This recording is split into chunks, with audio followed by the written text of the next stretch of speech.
Hello everyone! Welcome back to my vlog. Ayan guys, sasamahan niyo ako magluto ng pansit bihon. Tara na!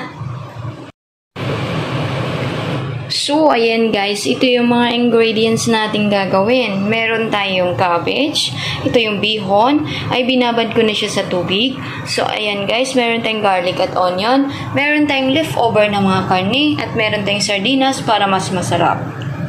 Meron tayong carrot, cauliflower, which is favorite ko. At meron tayong green bell pepper. At meron tayong salt, oyster sauce, oyster sauce, and pepper, oyo, and toyo or soy sauce. Ayan guys. Ayan na yung siya lahat. So ayan guys, pinapainit ko na yung kawali. Ayan. Okay, let's start.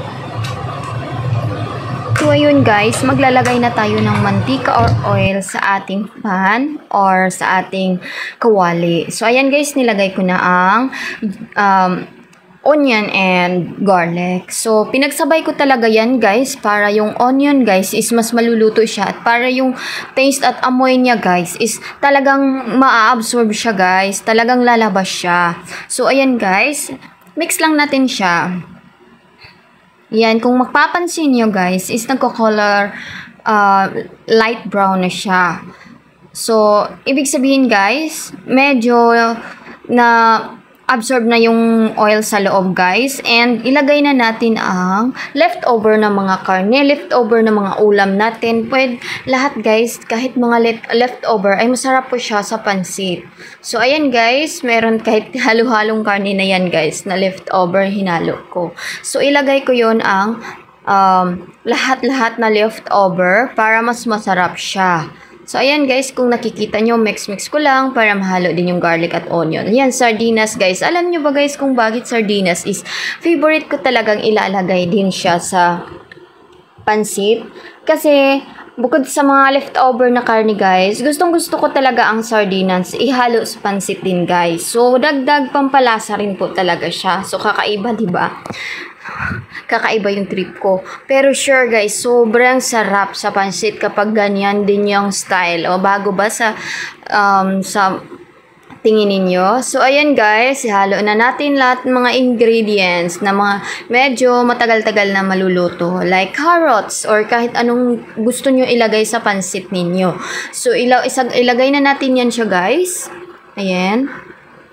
Para lumambot na siya bago natin ilagay ang ating pansit.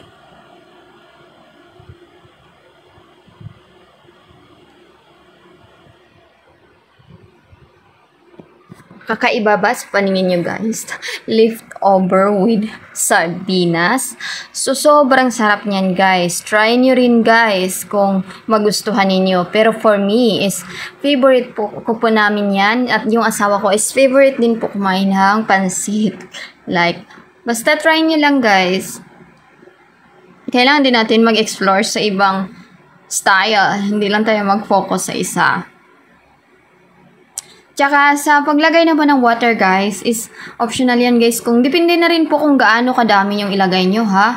Ako kasi nilalagyan ko talagang tamang water kasi gusto ko dyan sa kumukulo na water is sabaw sa soup talaga naluluto yung pansit. Naluluto talaga siya ng maayos. Ayoko yung medyo tigas-tigas paunti. Gusto ko yung lutong-luto talaga. So ayan guys, chicken powder po yung nilagay ko. Nilagay ko na rin po siya ng paminta pala. Yung durog, yung white pepper. Now, keep watching lang guys. Gusto nyo i-try nyo rin guys. Yung mga leftover nyo dyan, haluan nyo ng sardinas, try nyo rin. Basta ako, yan yung favorite kong gagawin sa pansit. So, ayan guys, lagyan natin siya ng dark soy sauce. Yung dark soy sauce guys, yan. Yung dark soy sauce naman kasi guys, is pampalasa lang, pampakulay lang talaga siya. No, hindi pampalasa, pampakulay. Yes guys, maganda kasi yung kulay ng pansit kapag meron pong dark soy sauce. So ayan guys, soy sauce naman yan. Ayan, soy sauce.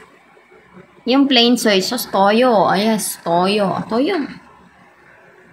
Ayan guys, 'di ba? konti lang yung tuyo pero kulay na kulay siya dahil yan sa dark soy sauce. Ang dark soy sauce kasi guys is hindi po yan siya. Like marami yan dito guys. Like yung best brand kasi ng dark soy sauce is yung Kikkoman. Gustong gusto ko yung Kikkoman na brand.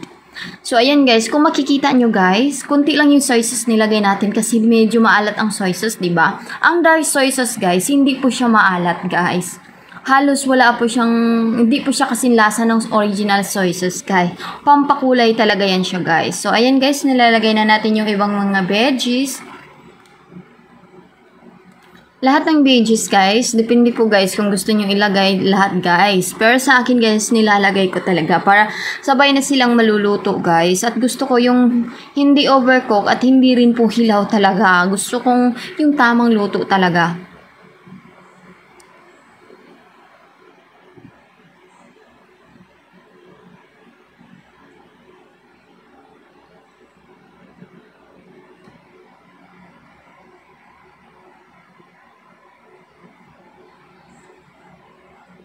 So, ayan guys.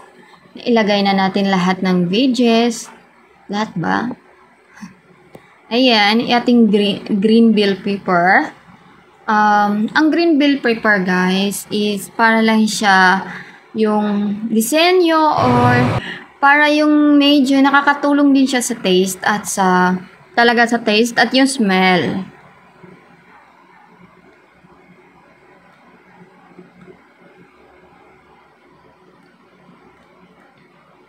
Yan guys, mapapansin nyo guys, ang ganda ng kulay, di ba? Ang ganda ng kulay kasi meron siyang dark soy sauce. Kinamitan natin siya ng dark soy sauce. Kaya yun, ganyan yung kulay nyo guys. So far, maganda talaga kapag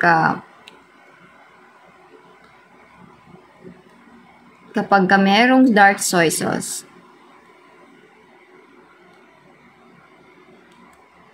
Ayan, nilalagay ko na ang pansit. So, ang dami, diba? You know, guys, is favorite talaga namin yung pansit.